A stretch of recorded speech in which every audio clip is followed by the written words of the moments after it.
Ongo na programu Warotaki man Regional Pacific Islander Task Force and a radio mulandong to San Francisco, the Kilti Kenta Patamai. Nande wasiningono ya. Bakarotaki mai verto na Pacific Regional Pacific Islander Task Force ndo na isongo-songo ka ndau tutak sarwa kalebu na vekai so membaliti kanda na ngole mai na ve matinitu mana wasa Pasifika kanda samai vakai tiko na vanua lebongo Amerika ndo na ka ngorto ndau ngumatu tak sarwa kalebu na kena vaka sabui mai na keni tukutuko ya na vekas kedesar me membaleta na nondambula kai tukutuku ngoli mai na tambana ni bula na vi tambana kedesara. Insala ko may Amerika santa gay mai wakai rai na matanda menda gay rida tu na rambay lebu ni tambana ni bula ay.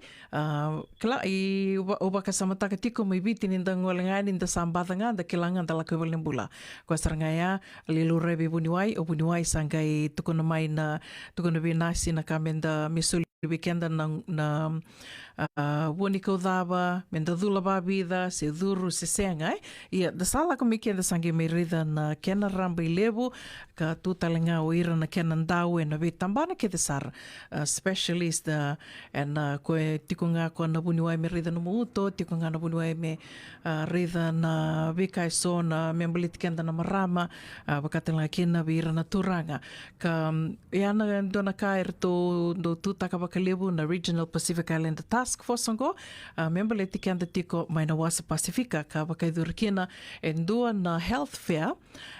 wakaidur mai Sonoma na Mother Saoti mai Santa Rosa na singa bakaroa na Mother Saoti enduna ka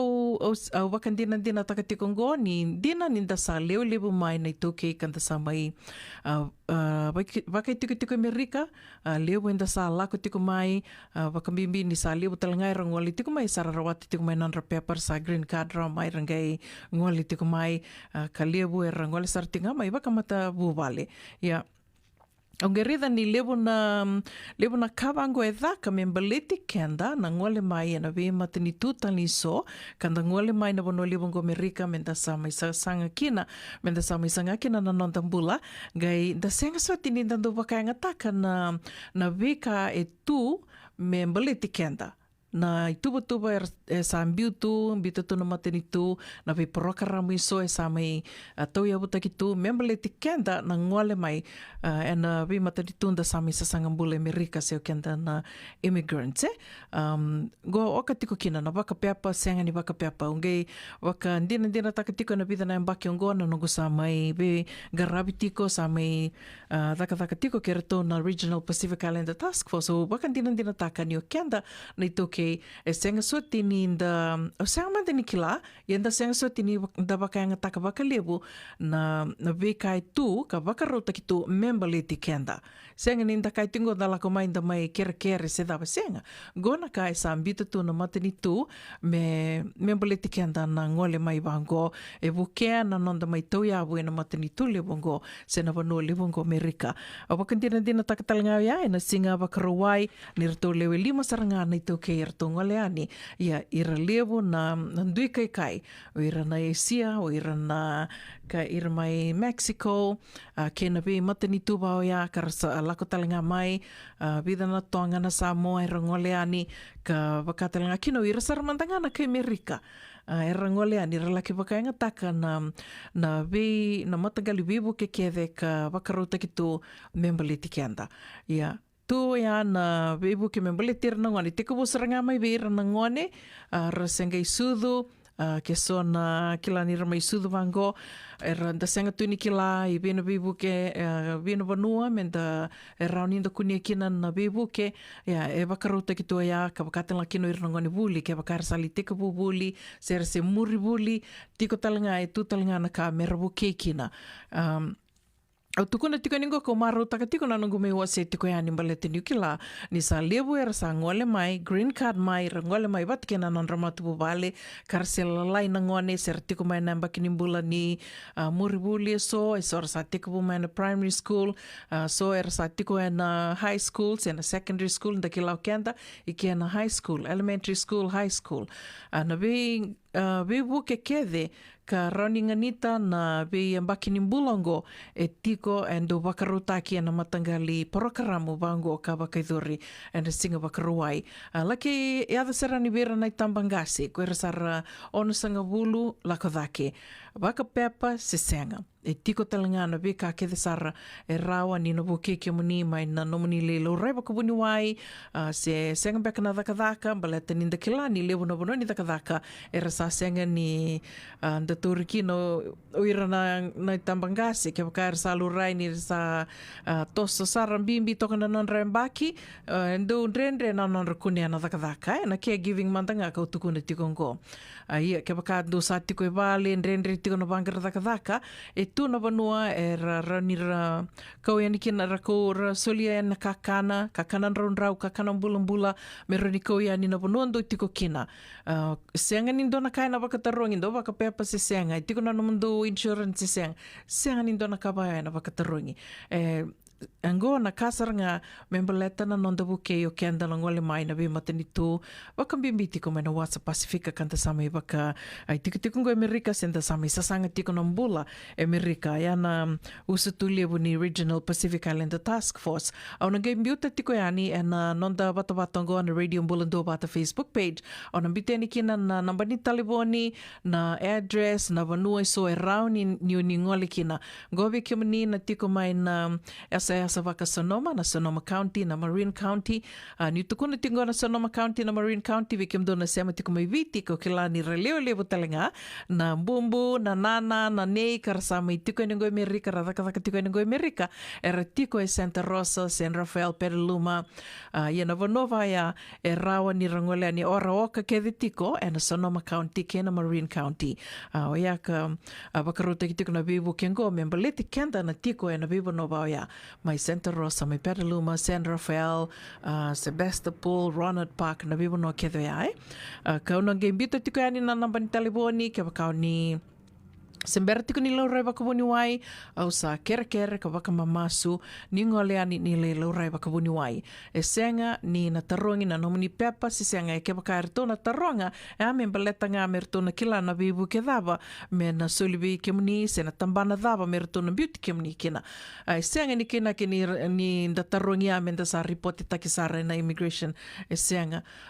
ni na yado waka kina kongonea au beba konge te tali tiko ni kina be ke muni na tiko ke dengori mai Santa Rosa, San Rafael, Petaluma. Wiki menina tiko mai video ni sama tiko mai tiko ni i Amerikangona no ni nana se no timuni se o nei se o bumbu ni tuku na mai vera ni wakarorong na radio mbulando vata me ranio ni ngole ni lilo rai rawa kabunua. Inda sama itungo na kena vanua senga nei ulumbale na ke irna kena ndau ira tu ni na vanongo. Menta ke do waka toto watataka na vengaravi na tambani ni mbula ke na kena kanda wakilato mai viti, se o ni wakilato ngori mai viti. Koia vinaka kina menda wakangataka na matangali programo wango. Ke wakao ndo sema tiko mai viti na si Australia, si New Zealand, tiko mbeka ni ndona weka i Amerika, kere ni waka mdeo taka ni vira, merendo sema mai kina radio mbulando wata, senga i reda na nonda tu wata watongo, ni unambiuta yani kina na namba ni taliboni na address, na bivanu e rauni rangwale kina, sema ni rawangara na bina kata na bibuke na kakana, ke wakai manisenga na takadaka, se rabina kata na bibuke, na me waka matata takvira, na dhaba soti, ngoa vira na sa tiko na non medical sara, tiko rao na Medicare,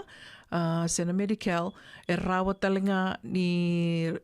ra waka matata takvira, na dhaba soti, e o kati tiko e na nomu sa tiko ngori, se sa waka leo fomu tiko e na Medicare, se na Medicare. Ni kila ke tiko na ka e rawa ni buke kina se senga o senga ni wakambauta ni kila ke tiko na weka ke sare ra ni wakanga taka se ra ni buke kina e tiko e na bonoli bongo Amerika wakambimbi ke mdo na sa tiko na mdo medical se ndo tiko na Medicare e tiko talanga na weka na tambana ka ra ni na buke na kena wakamataila laitaki na weka ke sare ra ni buke kina na weka ke au na bita yani e na nonda to page ngo na radio mbulando vata Facebook Facebook page. Kavakatalngan, do talngan na kaya na luray bakabuniway. Dos mbera tiko ni luray, do sa tiko Amerika, se mbera ni do luray bakabuniway. Betali amandanga kendo na numutiko do sianga ni Toby Mate. Do ngoleani ni luray, do lak ngayani na bono na biteani goa na address ni wati na nanggo kadibaki nambongi ni kuwa, au nangay biteani kaya kasianga mataka ni ngay siko batali mai, au nang biteani na nandoto page ngo nandoto bata na address na nambang taliboni na bono mo ni ngole kina ni luray bakabuniway. Ni lak ngayani betali amandanga kyo ni sianga ni Toby Mate tu, lak ngayani tu kuna, I would like to have a full physical. Na full physical arto sanang gay teko ni kya na no muni luray bakabuniway. Na turinandra, na luray kede na suka, na tumbunindra, na bakadaban beka na kenda bimbi. So beka bekenda do bakilatun da sa malmalum tumbek nga se lebonangona bakanda kani tawir tumbeka na nondanga boka da senga ni kila se dava na buna. So nangona ndio sumbeka na kai sa lele tiko so na nutrients nukaya sa lele tiko and dangan dreba menta ngono bana kena boni kau se kania na matagali kakana meroni na bukea baka na chai na be boni matagali boni kau tali so na be kabayan and na senga ngon ni kila baka bosar ke baka menda lako ya ni misali tiko bo menda luray baka boni wai senga ni so mikinan dona ka senga ni ona tarongin no mo insurance senga ni tukuni tarongin na no mo immigration senga ni na baya indona ka senga ni rito na taronga ma indona ka baya ni ngoleani ka waka unge tiki mo ni ngoleani au na buno ude tiki ni gomelet ni kila ndu daka so na program baya lai saranga na ito ke ngoleani mera laki baka nga taka erto leo 5 saranga erto ngoleani en singa vakaruwa yonge tukuna tiko ni tiko saranga Sebastopol Road Sebastopol ngo na buno levundu kina na ito okay. And abono to go America, elevundu tiko na ito okay, may Santa Rosa. Koya ko au baka kurumbu itaka ni senga soti ni lewe rongoleani merela ke baka ngataka ko be baka ngeti tiko ni kina ke baka ni rongo tiko mai na nongo programa ne kabini kua ka tiko ani wira na weka Amerika ni baka ndeo taka ni wira merana wa sema tiko ngamai kina radio mbulando bata rarida tiko na bika ona ndo mbito tiko ani na nonda bata batongo merani rongoale rela ke baka ngataka na be programa baka rutaki membali tiki anda ngole mai na be mateni tutali so kanda samay sasangatu ng bula na vanuli vongo Amerika. Yana nonda iwase ni nonda leo ni programo me bakae erto beto konitiko kina na Regional Pacific Islander Task Force. Ongo na programo warotaki man Regional Pacific Islander Task Force and a radio mulandong at San Francisco, Mekoti Kenta Patumay.